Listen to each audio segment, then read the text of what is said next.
Welcome to Mysteries, Monsters, and Mayhem. I'm Shannon Lawrence. And I'm MB Partlow. Quick content warning before we get started. This podcast may contain language and disturbing content, so enter at your own risk. Intro music. Dun, dun, dun, dun. Heidi-ho! What did I say? Ah, damn it. Hi-O Silver to my son yesterday because he was driving me somewhere, and he's like, what? And he goes, oh, okay. And I was like, oh, you've heard of that? I said, because it was really actually before my time, except I was watching it it was still in repeats on TV all the time. I think that was even before my time. Yeah, it's pretty old. Speaking of old. Oh, shit, what? Speaking of old, how old did I feel at karaoke on Thursday night? You know what? They were playing my music even. It was actually a lot of my music, which was good, but I don't actually like song. I feel like people are aware of this at this point since I did a whole, probably bitched in 2 episodes about a woman yelling throughout an entire horror movie. But when they get up there and they're just yelling and, growly speaking. Doing the screamo. Yeah. I was impressed by the DJ, Sammy, I believe. And they were really good at the growl. I like the growl. I can't do that, so I'm impressed by that. I asked thing 2, is that like the karaoke you normally go to? And she just kind of laughed. She's like, no. And she said to me, I know you don't like it, but can you admit that some of them do it really well? And I said, oh, yes, I can. Obviously. But I said, I think I might have enjoyed, and here's how really fucking old I am. I might have enjoyed it if the volume was just a little bit lower. Yeah, it was a small space, and it was really It was loud. A very small space, and I don't think they accounted for... But that's the thing is, again, Sammy seemed to be aware of being able to do the growl without it being... Yes. And then, so the one that 3 of them did together, including him, 2 of the 3 of them did their parts really well. And the one that was doing the growly, screamy thing was actually really good at it. And so I could appreciate that. But and the third person acted like they'd never heard that song before. Yeah. And couldn't read. Yeah. They were not prepared to be up there with. No. Then there was the woman who did Tainted Love. She was the woman with the pasties under her dress. Yes. It took me a minute looking. What is wrong with that? Am I seeing her whole nipple? Why is it shaped like that? Why is it so big? Oh, it's so dark. Yeah, there is. Star-shaped. What an unusual birthmark you have now. And then I was like, oh, it is star-shaped. Oh, it's pasty. Yeah, I after a while. But I kind of thought, I sat there thinking, because she was really emoting the song. And it was Tainted Love, which is one of my favorite songs. Mm-hmm. And I thought to myself, if you don't know the fucking words, quit closing your eyes. So, because she would open her eyes and then she'd look around trying to catch her place. And it's like, oh my God. And then the guy who did White Wedding. Oh, yeah. He was really bad, except when he really belted out the White Wedding. Yeah. That part, and I'm like, dude, you just need to put more oomph behind your singing and you'd be fine. I love the ones that surprised me because they're really good. Yes. And then there was a really big guy that got up near the end and his voice was amazing. And I was like, what is happening right now? And it was high. Yes, it was, tenor. Yes. Yeah. But the problem with that one, his performance really was amazing. However, it's in, we were at the Burleby, which is a local burlesque club, La Burleby. And so there was a big screen hanging on the wall, and there were various performances going on. So there were burlesque performances and pole performances. I think those were predominantly. So, and some were single performers, some were a fucking stage full of people. So this big guy gets up, and I mean, he's big, and he looks kind of, yeah, he looks very tough, and he's got this beautiful tenor voice, and he's singing his heart out, and he's really a good singer. And behind him is a burlesque performance on the screen with a woman wearing a skirt made out of bananas. Yeah. So flipping out behind him, you see a foot, and then you see bananas flipping around. And I could not stop looking at the bananas. I did find that screen deeply distracting, and they shouldn't have done it. And also, I would get distracted. I might be moving to the music of what they were singing, but you can see rhythm when you're watching something without sound too. And then it would be a different rhythm when what the person was singing, and then I get totally distracted into that rhythm because I was looking at the screen. And then I'd be like, oh wait, the song, and then I'd switch back to that. It was My brain didn't like that at all. Now, I will say that sometimes the rhythm of the performance matched the song, which was hilarious. That was. That was quite special. And then one of them, and I know she's one of the burlesque dancers. She was one of the newer ones. I may have only seen her perform like once, maybe twice before I stopped going, but because we didn't like the venue. Wasn't comfortable smushed up against other people watching burlesque, and I find that deeply uncomfortable. Yeah. And also I want a table because if you want me to buy drinks, putting them at my feet so they spill is not enjoyable. But anyway. No. I forget. Oh, they sang a song from Chicago. And then halfway through their performance. She had the long hair, but it was shaved on the side. Yeah. She was adorable. Yes. And she sang really well. Yes, she could. But halfway through her performance, right behind her on the screen, popped up a piece from Chicago. I saw that. And I was wondering if it was the same song or not. I was trying to figure out. Then I got distracted. But see, you can't. I'm too ADHD to have a screen behind you playing something that has no relevance to what you're doing. Right. Or apparently when it does have relevance but is now offset like a bad piece of row. It would have been like if they had the screen playing music videos with no sound. Yeah. And, to what they were singing. And the most puzzling thing to me was, so the DJ, I don't know if they're called DJs, but that's what I don't know. That's what I'm calling them. That's what we're calling them. The person in charge was maybe 30. Yeah. Ish. And knew all the songs, knew a lot of the people. Well, that's what you're supposed to do when you go to the same place. You get to know people, and you have to be willing to get up there and sing and get things started. They seem very natural with it all. Yes. And they were training someone new. Look, it was in his 60s, probably. At least. Probably 60s. Crusty blue collar. Not a very big guy. And the first song he performed, he got up and he said, "This is a song. I have a 15-year-old daughter, and this song is for her." And I could not make the connection between his daughter and this song, because it was like, when men grow up, they become babies again. Well, but because they become babies because their daughter's being courted.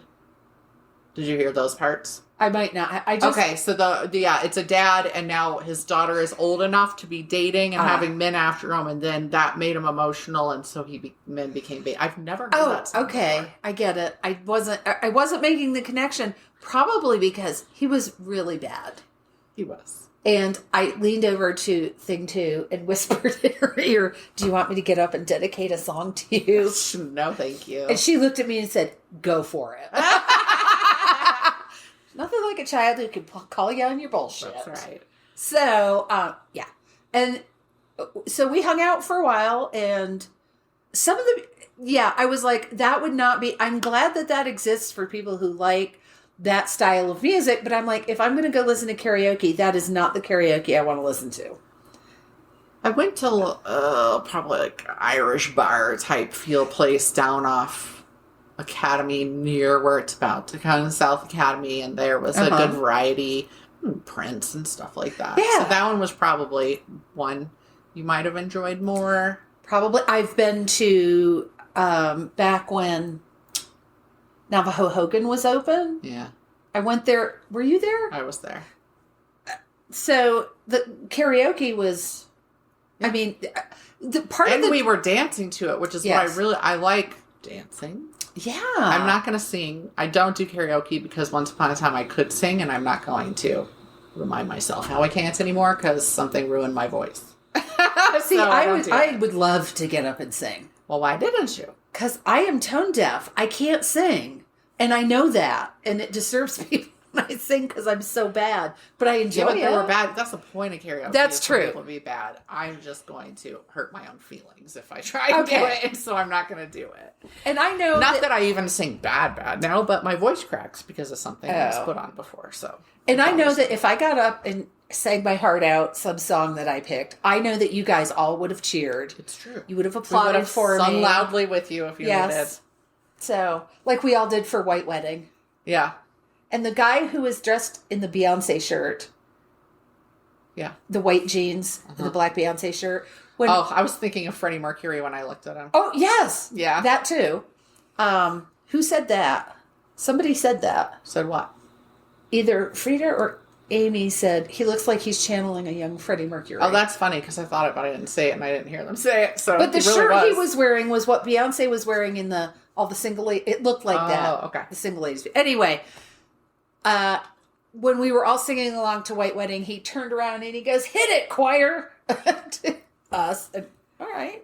That's what he said. I can't fucking. Here's the other problem. I am hard of hearing, and any background noise makes it so I can't hear words. So that's why I just kind of sat up there and ignored everybody, because I was like, every time somebody tried to talk to me, I was like, I don't know what you're saying. I can't actually hear you. Well, when Frida came back with a drink and she said, "This is from your friend Shannon." Oh, yeah. I couldn't hear her. So I thought, and I looked at her and she said it again. And I thought she said, "This is from Shannon's friend Janet." And I'm looking at her like completely puzzled. And then she's terrified that she's been calling the wrong you name. Shannon and your name is not that. And a good time was had by all. But you know what we did? Well, of course, it'll be a while when this is finally aired. But you know what we did yesterday that was magnificent? What? We took a van full of stuff to the ARC drop-off and dropped it off. We got that much junk out of our house. Gotcha. I was so happy. So happy. It's out of my house. Yeah. I need to do that to my mom's house. I'm sorry. Right. All right. I'm going to go first this time. Yes. Segue right into... I can't remember. Yes, now I remember what you're talking about. I'm doing the Pavlograd Maniac. Do you enjoy going to the grocery store? If so, this message is not for you. But if you're like me and procrastinate going to the store, Instacart is a fantastic option to ensure you no longer have to. Save yourself a trip and go through Instacart, where you can get a delivery through a personal shopper in as little as 1 hour. My experiences have been great so far, with my personal shopper texting me before substituting another product, letting me know when they were on their way to my house, and letting me know it had been delivered, all via text.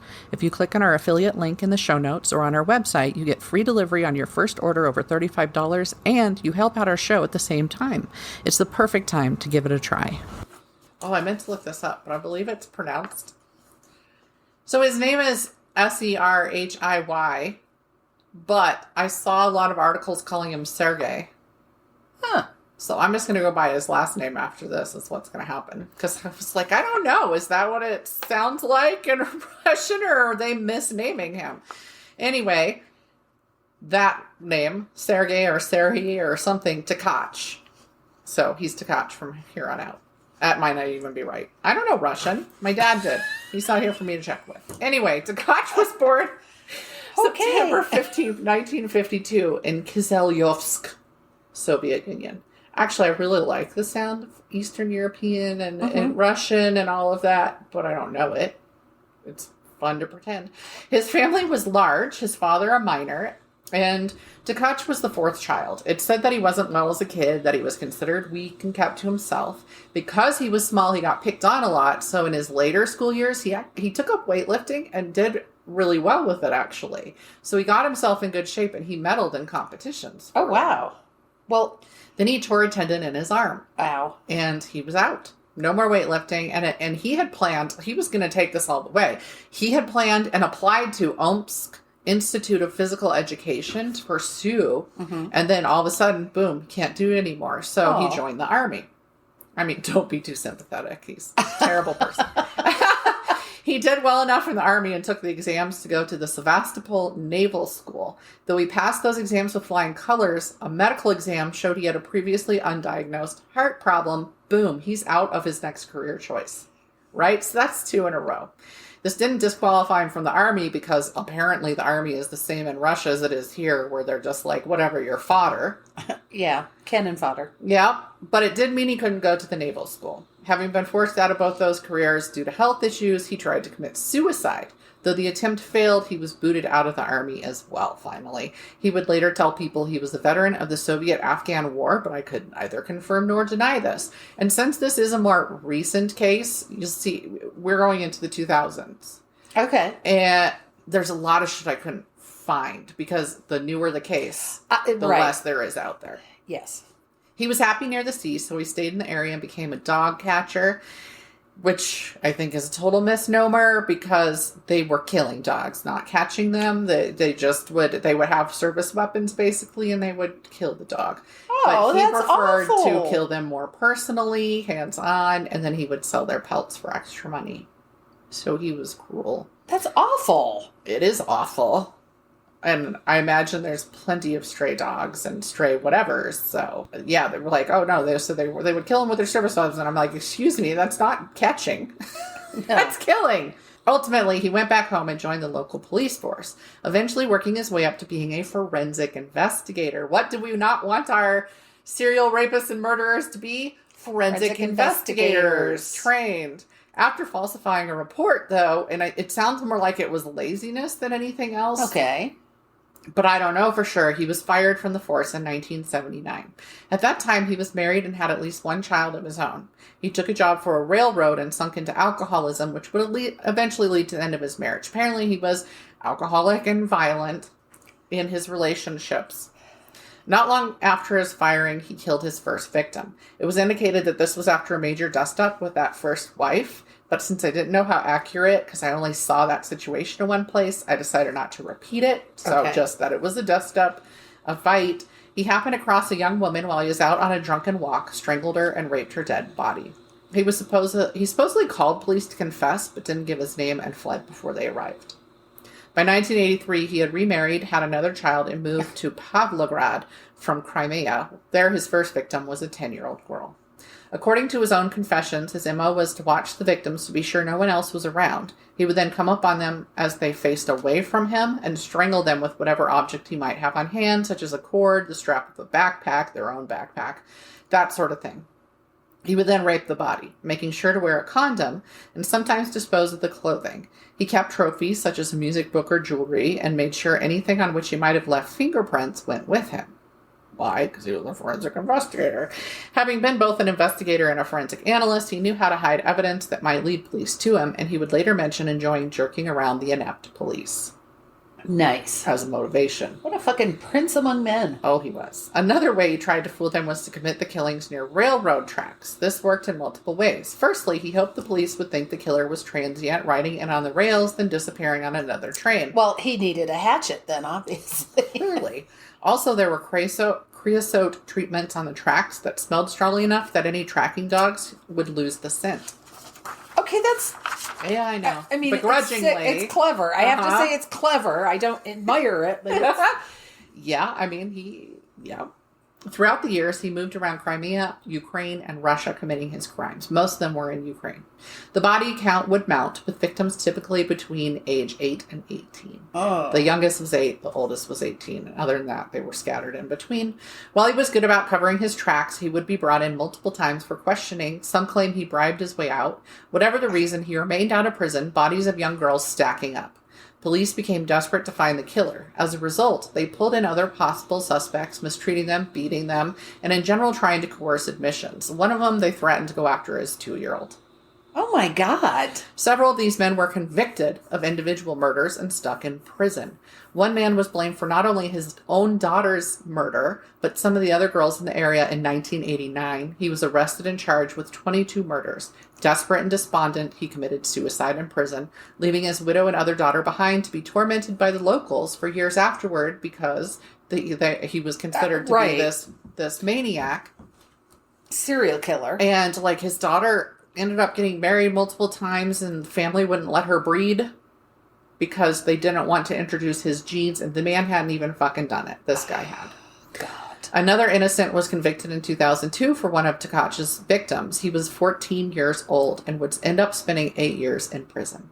Wow. In 2004, a living victim was found. She had passed out when strangled, but hadn't died, though Tkach clearly thought she had, so he'd raped her and left the body behind where someone found her. A man was convicted of the crime and given 10 years. Wasn't him.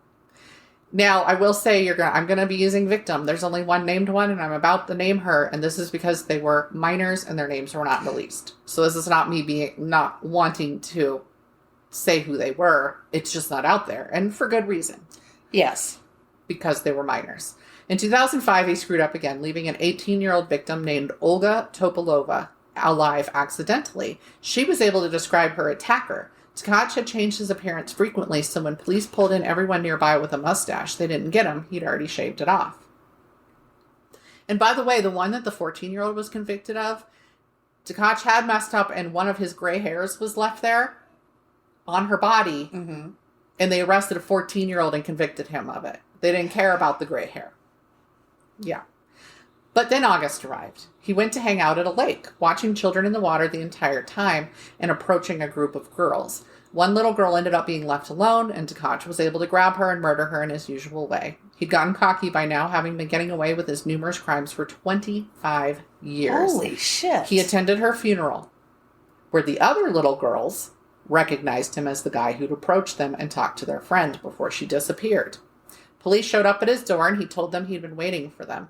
He claimed that alcohol had made him do it, but then he also told them there were two big reasons he'd done it. So it wasn't alcohol. Because a girl had turned him down when he wanted to get intimate when he was a young boy. Some reports said he was 9, others said he was in 7th grade, and it said that she was a classic Soviet girl, and that was, a no-no. And I'm like, Jesus Christ, they were young when he tried to do this anyway. I mean, not to say I wasn't doing some shit in 7th grade, but I came from a very different area. The second reason was, as I mentioned before, to mess with police and prove he was smarter than them, so it was a game, despite having been removed from the force. He also wanted to get more kills than famous serial killers, citing Andrei Chikatilo, who was famous in Russia for convicting 52 murders, but claiming more than 56. He wanted to be big. A psychiatrist for the court said he had something called Herostratus syndrome, meaning he committed the crimes to get famous. But I was like, if he was really trying to draw attention to himself, we've seen those killers who send letters and taunt and make sure the press is picking up stuff and read their own press. And he didn't seem to be doing that. So I don't know. Clearly he wanted to be bigger than this guy, but he hadn't reached that point yet. And so I don't know if that would still fall under that syndrome. And I was like, whatever, they're the psychiatrist. But I feel like he didn't draw enough attention to himself for that earlier. He did try to get people to pay him for interviews and said a movie needed to be made about him by Steven Spielberg. He insisted for $3 million he'd give the story to Spielberg. But Spielberg was not interested. Spielberg is probably like, you can just fuck right up. Right? And I don't even make that kind of movie. Yeah. He claimed to have killed over 100 girls, but investigators could only prove 37. That's still pretty hefty. For his crimes, he was given a life sentence in 2008. So it took, 3 years for this case to get all the investigation in the case. And the death penalty had been abolished in Ukraine in 2000, and that's where he was being tried. Because that's where he was caught. He left 3 ex-wives and 4 kids behind. But that was not enough for him.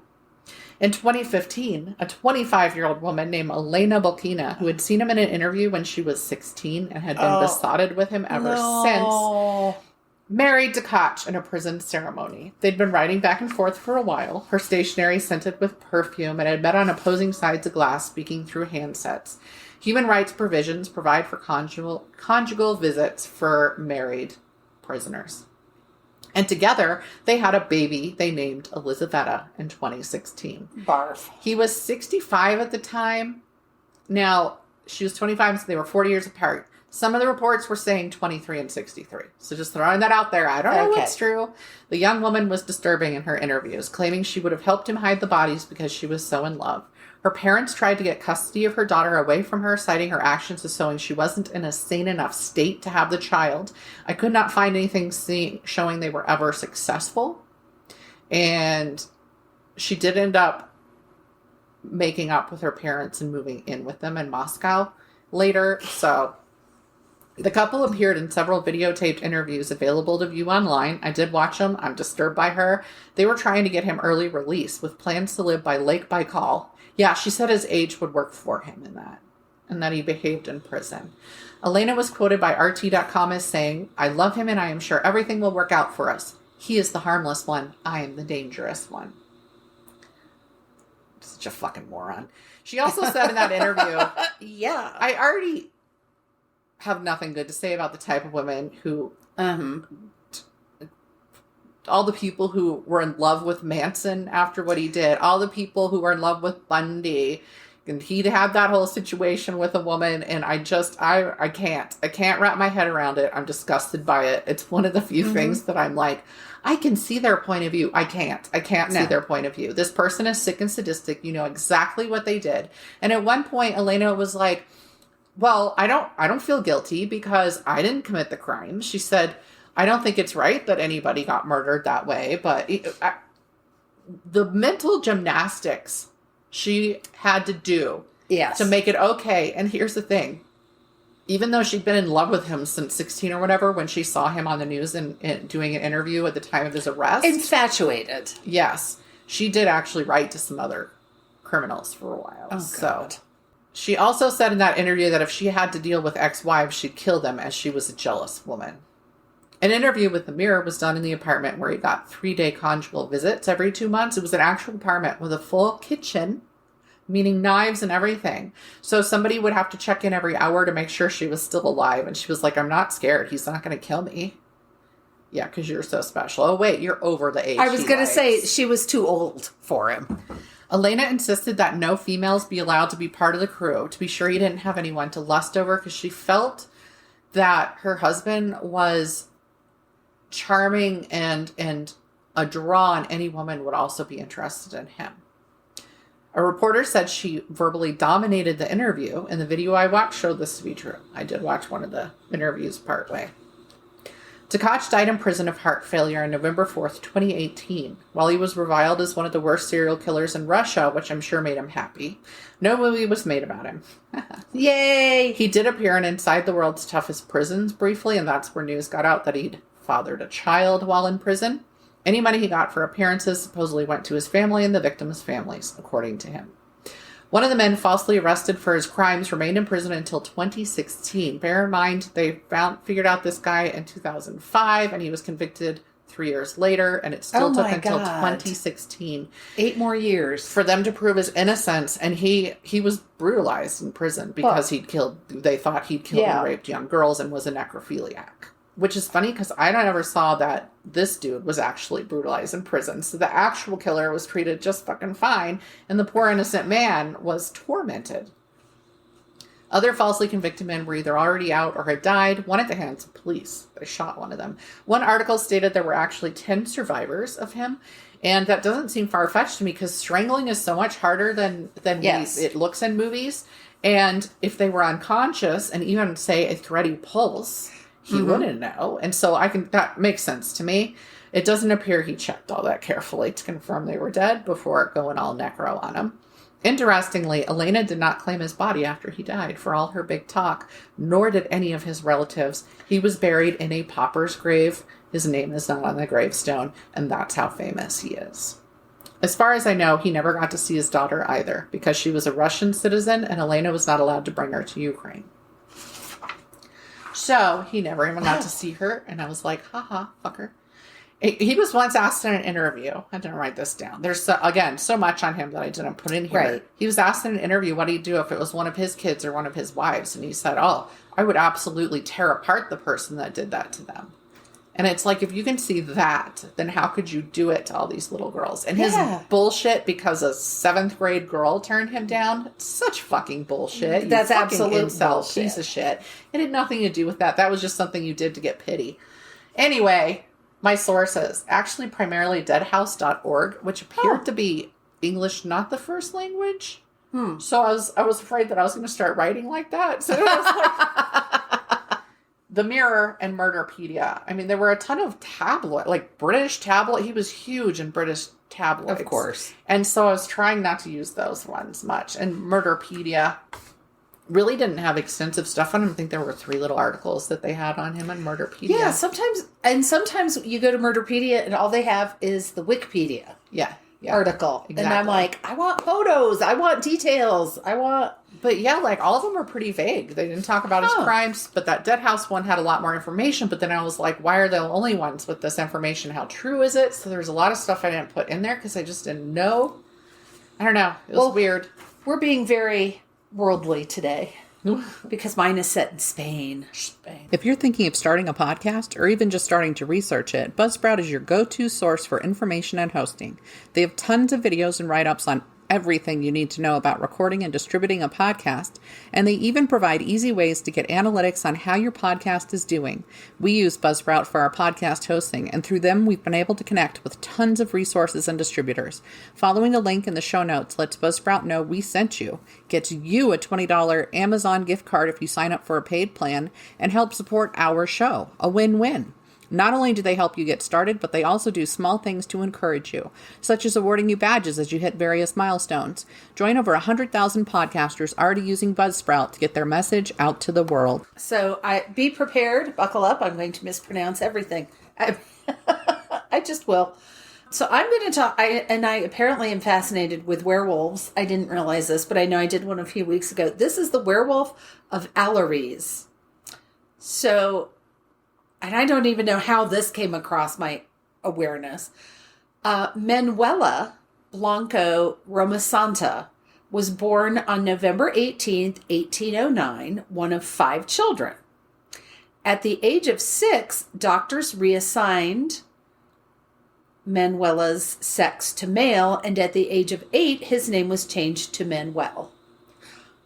Okay. It's believed his parents were well off because he could both read and write, which was fairly rare in that area at that time. I'm going to back up a step because, sometimes I fall down a rabbit hole and I do share it. Current research believes that Romasanta was intersexual, which basically means a person is born with anatomy that doesn't squarely fit the definition of male or the definition of female. And apparently, doctors are required to assign babies a sex at birth. When the baby, you have to check a box. It can go either way, yeah. Yeah. So, which doesn't mean that's the gender identity they'll grow up with. No, it's deeply problematic. Yes. Sometimes doctors do surgery on babies or prescribe hormone therapies so the individuals conform to either male or female standards. I'm happy to say this practice has been called into question. Well, good. And here we are in a country where all of a sudden they're trying to go against doing that for the people who are just trying to be their own gender. And I know that we habitually do this to babies who are born with, say, both sets of sexual organs. Yes. Yeah. And it's not uncommon for it to happen. They estimate it's 1 to 2 out of 100 people in the U.S. are intersex. Like I said, it's not a health problem of any kind. It wouldn't be problematic if we didn't feel we had to stick to one or the other gender. So it could mean they have internal or external organs of both sexes. They have a different chromosomal makeup like the XXY, or internal organs of one sex and external organs of the other. Some people don't discover their intersexuality until puberty or until there's a medical issue and they go, holy hell, look what we found. And some never know. Mm-hmm. That was all, actually, I said to my husband, it's not often I get to quote Murderpedia and Planned Parenthood in the same article. So, but yeah, that all came from, I was like, when I started reading intersex, I was like, well, what exactly does that mean? I like to know what I'm talking about, if at all possible. So there you go. There's your little bit of knowledge for today. So we're going to go back to Romasanta. He was short. Between 4'6" and 4'11". So kind of like the guy you were just talking about. He's a very small guy, blonde and tender looking. So he married. He worked as a dressmaker and was later widowed. There was nothing. They actually made a point. A couple of the articles made a point that he was not suspiciously widowed. His wife it was a hard life in a hard place. So his first wife died. After his wife's death, he worked as a traveling salesman and also guided travelers through the mountains. In 1844, Vicente Fernandez tried to collect a debt that Romasanta owed a supplier. Fernandez, I found different titles. He may have been a sort of a police officer. He may have been a town official, but the guy owed a debt. He went to collect it. He turned up dead. When he turned up dead, Romasanta was charged with the murder. He didn't show up in court. He was found guilty by default and was sentenced to 10 years imprisonment. Not wanting to go to jail, he fled and lived in hiding for a year. When he resurfaced, he had a fake passport showing his name was Antonio Gomez from Portugal. He lived under the assumed name in a small village in Spain, where he helped with the harvest, he worked as a cook, he worked as a weaver. He easily made friends with women of the village, and the local men considered him to be effeminate. Because he did women's work. You know, he could do things with clothing, he cooked, he hung out with the women and befriended them. And he was slight in stature, so nobody viewed him as any kind of threat. After establishing himself in the village, it appears that women and children who hired him as a guide began to disappear. On the one hand, he was clever enough to bring back faked letters he had written to the women's families, stating that they had arrived at their destination safely and were settling in. So he was smart enough to think that far ahead. On the other hand, he was caught selling the clothes that his victims had last been seen wearing when they left with them. I'm like, duh. So, at this time, rumors began to surface, this is really gruesome, that he was selling soap made from human fat. And this is a rumor that historycollection.com says was proven true. I couldn't find a lot of people have done that. Yeah. Frankly. I know. Like, it's good fat. Side note for a Thing 2 style fun fact. The Roma Santa trial is believed to be the origin of the story of sinister men with shoulder bags, Socantos, who roamed the countryside murdering children for their fat, a story frequently used to scare children, provincial children, in the 19th and 20th centuries.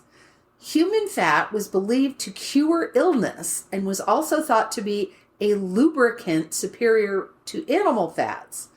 The myth became more widespread in Spain with the spread of railways. So Roma Santa was the first of several people charged for selling human fat in the 19th century.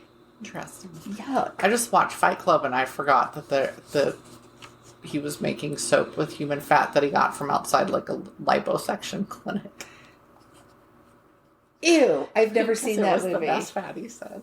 Ew. You haven't? I've never seen you read it. No. Because it's a Czech Palahniuk. Who I like, but I was like, Fight Club, that's people punching each other in the face. No, thank you. Oh, there's so much more to I it. know. I know. But yes. Okay, so anyway, in 1852, a formal complaint was lodged that Roma Santa was tricking women and children into traveling with him so he could kill them and remove their fat, which he sold.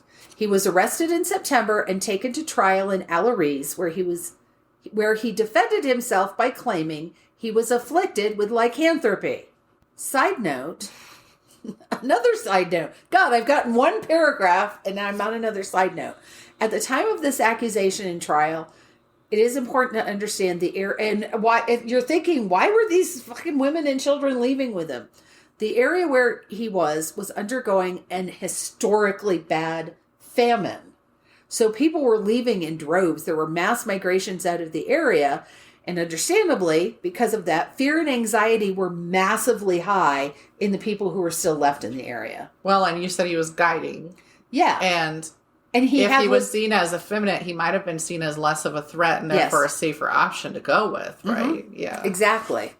So he admitted to 13 murders, but claimed he had committed them after transforming into a wolf. And I have a quote what he said at the trial. The first time I transformed was in the mountains of Cuso. I came across two ferocious-looking wolves. I suddenly fell to the ground and began to feel convulsions. I rolled over 3 times, and a few seconds later, I was a wolf. I was out marauding with the other 2 for 5 days, until I returned to my own body, the one you see before you today, Your Honor. The other 2 wolves came with me, who I thought were also wolves, changed into human form. They were from Valencia. One was called Antonio and the other Don Gennaro. They too were cursed. We attacked and ate a number of people because we were hungry. Okay. I would like to point out at this point that being a werewolf has nothing to do with making soap from the fat of people's bodies. It's not. Also, there was so much. This is such a precedent or unprecedented. I'm not sure where I want to go with that word. This was such a big anomaly in Spanish law. There are over 2,000 pages that were generated from this trial. It is noted as the only case in judicial history in Spain where the word lycanthropy is used. Nice. And I'm like, well, he's obviously not a fucking werewolf. So are you proud of that? You're saying you don't believe in werewolves? I was like, are you proud of that or ashamed of it? It is not clear.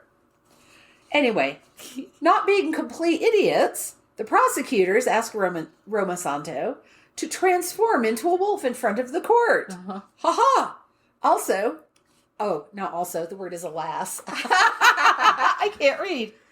Alas, he replied, he had been cursed with lycanthropy for 13 years, which had, to his great relief, expired just last week. Just the week before. Good try, bud. Good try. Yeah. Doctors then presented proof that he was making this shit up. But I have to tell you, the doctors were phrenologists.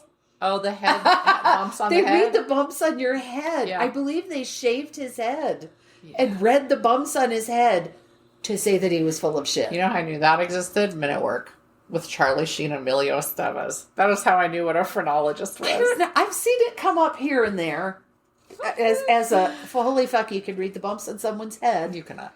No. Stop it. So, interestingly, sort of, the court did acquit him of 4 of the murders that he confessed to, because upon examination of the bodies, they had actually been torn apart by wolves. Oh. So 4 of the people had actually died in wolf attacks. He was found guilty of killing the other 9. His victims were Manuela Garcia, age 47, and her daughter Petra, who was 15. I have where they were killed. You don't care. Benita Garcia Blanco, age 34, and her son Francisco, age 10. Antonia Iand, 37 years old, and her daughter Peregrina, doesn't have her age. Josefa Garcia and her son Jose Pasos, who was 21 years old, and Maria Dolores, who was 12 years old. So he was sentenced to death by garrote. I'm like, wow. That seems thank you. Wow. That's strangling someone. And even like in a way that cuts into the skin. Like that's yeah. So apparently that was a thing in Spain. They didn't make it up for him. And he also had to pay 1,000 real for each victim. I don't know how you expect a man with no money in prison to pay anyone anything. I'm not saying that I'm not saying that that shouldn't be assessed as a penalty, but I've never understood you're throwing someone in prison. How the fuck are they going to ever pay it? I guess if they could get into prison labor, then there's the minimal pay that they get, and that goes to people, not to them then. The sentence was then reduced to life imprisonment. Then the first sentence was upheld.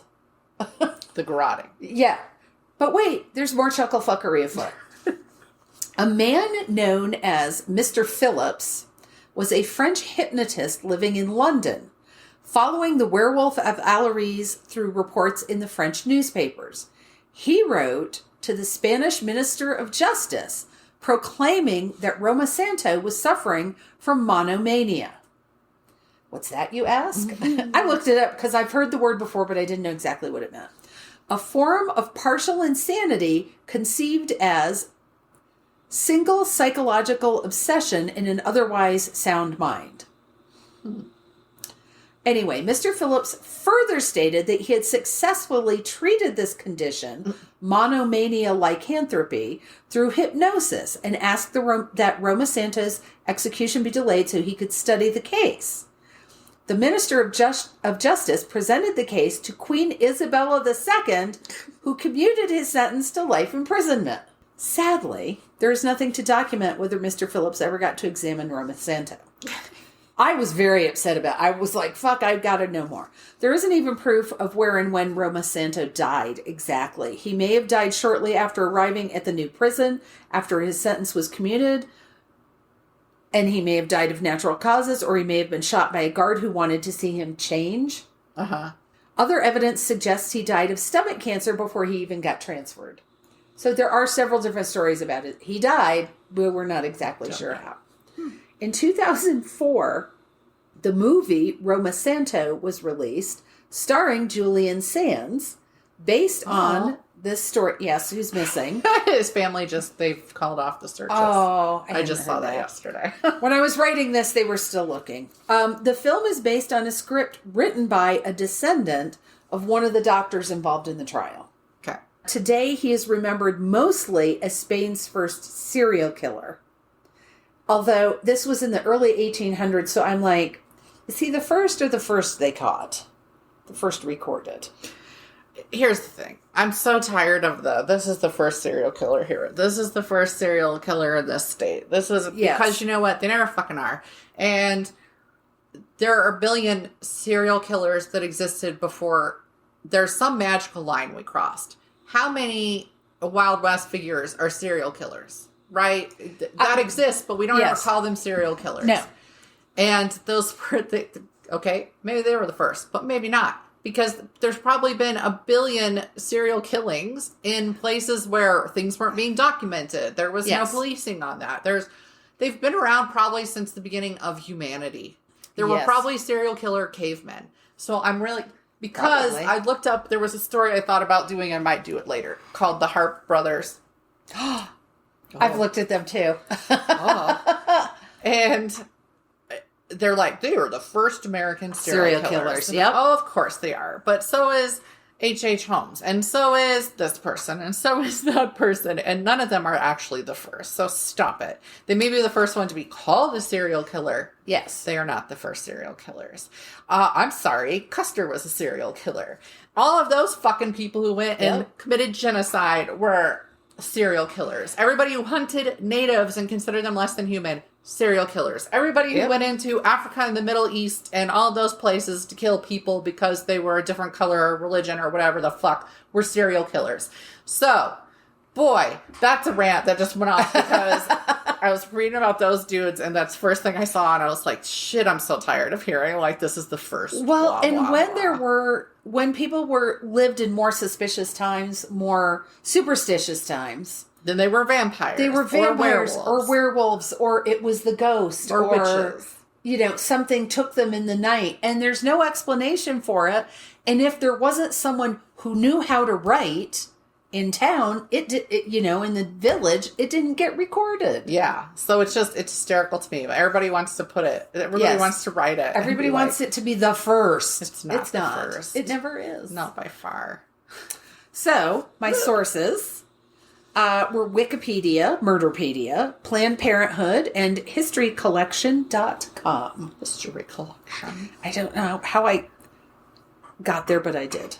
That was funny on mine, the mirror, the sun, the blah. Okay.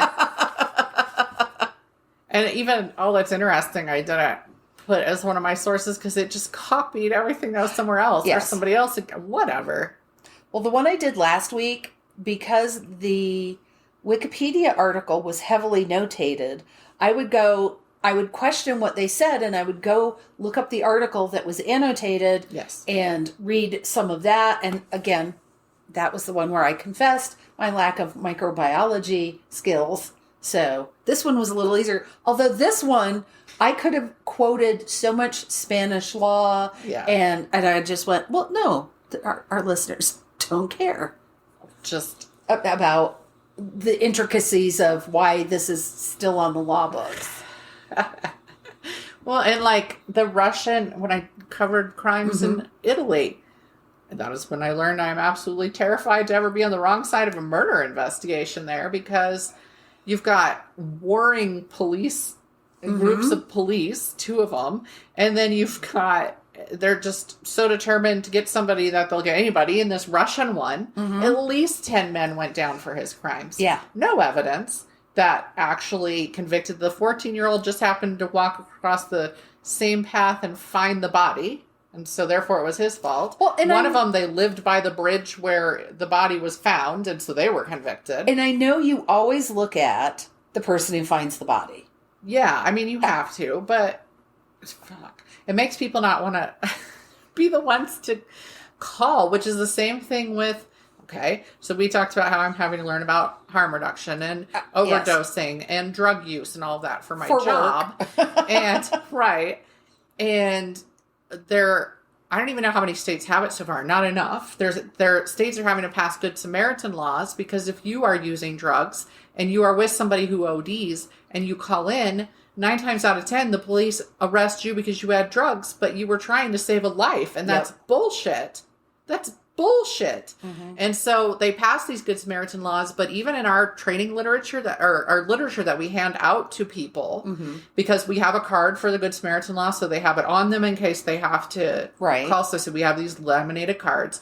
But even with the law, it doesn't matter. You still might be convicted even though you're supposed to be protected. And so a lot of people don't call when somebody's overdosing because they're afraid they'll get in trouble. And we actually have literature on, okay, if you are afraid of getting in trouble, first of all, here is this card so that you can hold that up. But also find somebody else, find a neighbor of the person, find somebody to come over and stay with them so that you can take off before, you have to actually tell people that because you're trying to save a life, but you have to stop. You're forced to stop and think about protecting yourself before you can help them. And so then somebody dies. But I'm watching Louder Milk is what it's called. I have to think about that every time. I've heard of that, but I don't know anything about it. It has Ron Livingston and Will Sasso in it. And so 2 funny guys that play off each other really well in it. It's a dramedy, right? It's more drama than it is comedy, but with those 2 in it, there's going to be comedy elements. And it's that whole, he does first aid on somebody who's choking. They're legit choking. He saves their life. And then they sue him for breaking a rib. Okay. But do you want to be, I hate that you can get sued for trying to do first aid on somebody. Yeah. And he says to the guy there in the diner as he saves, you saved my life, and then he gets served with a lawsuit later, and the guy's like, with your overzealous, okay, well, people can try it or they can't. I was first aid certified, and now I think if I had to do that, I'd be like, sorry, I'm not going to get sued by you because people are douchey. I don't know though. I've always gone into action without thinking, so maybe that's not true, but there's at least a part of me that's like, do I want to save you? I don't know you enough to know if you'd sue me. There's a part of you going, fuck, as you do. I'll be really careful and do this incorrectly so I don't break a rib. Because when you're doing real cardiopulmonary, they have to be forceful and to do any good. But if you're afraid that you're going to get sued for breaking their rib or something, then you're not going to do it. It's fascinating. And I don't know if Good Samaritan applies to that as well or not, because that's obviously not what I've been studying it for. And I just thought about that. But yeah, it's kind of scary that you can get in so much trouble for being a Good Samaritan and that we have to pass laws and that a lot haven't. But my company was a big part of getting it passed in Arizona. Well, that's good. They've gotten at least 3 different types of really useful legislation passed in their space. People doing good things. I know, right? And for people who are unpopular in media and political spheres and nobody wants to help. So it's a big deal. But anyway, don't forget, you can find us on buymeacoffee.com/mmmayhem to support the show as you please. It can be a one-time donation, could be a little once in a while, or you could sign up for one of the things and get the monthly things that automatically tick out a couple bucks and get some rewards. There you go. Yeah, I got there. I knew where I was going. Yes. I was just laughing at using things twice. You could do the thing with the thing. The thing with and the get thing. the stuff. You know it. I've said it. Fuck off. Whatever. I have been brain deep in studying stuff for the last week, and my brain is fried because I was doing it on top of my work. All right. And we will, in future episodes coming up soon, we're going to have some guests. We are. So, it'll be very exciting. Coming up. And then I'll have a book coming out March 17th. Woo! So I'll have more on that. I'm working on the cover, so it should be going out in my newsletter this week. So very exciting. Well, actually, Jeffrey's working on my cover, and I'm giving feedback. So that'll be fun, and I'll have news at the end of. So it'll be sometime in March, earlier air, because I've set up a thing for writers that we get to go in and talk to the medical examiner here. That's in / coroner. That's in February. Yep. So this will probably be airing right around, actually. This will be airing right before. Yeah. And then Because a I just big wrote women it on in my- horror thing. So I just wrote it on news. my calendar, so. Let's see. I was like, I got to figure out because somebody asked me if I was free for something, and I said, hold on. Because I'm always saying I'm very boring. I never do anything. And then I sat down and went, oh, well, I'm doing this month. And and I don't do a lot, but I have like one little thing going on every month. So I'm like, oh, I got to get those on the calendar instead of on a tiny scrap of paper. Right. On my or desktop. just an email or just on Facebook. Yes. I'm terrible about it. I'm better about it. I've been doing well with my little planner and then transferring it to my calendar lately. Better than I used to be. I had to look up women in horror to see when that was so I could put that on my calendar. Oh, yeah. I don't remember. It's the 18th. By the time this... Oh, it's right after this. Yeah. Wait. So, and then the coroner is right after that. Yes. Yeah. Because we don't want to do it on Valentine's Day. We did the first one. It's called A Bloody Valentine on Valentine's, but a lot of people want to go out and... just because I don't go out on Valentine's anymore doesn't mean nobody else does. I don't either. So. Whatever floats your boat, but I don't want to be out there with a billion people. No. Ooh, also, I get to go see Tootsie this week. The musical. I am so jealous. I'm looking forward to it. That should be fun. I'm hoping it's updated for the times and one would hope isn't inappropriate. But, all right. We Thanks will for talk to listening. you next week. Bye. Have a good week. Bye. Thank you for listening to Mysteries, Monsters, and Mayhem.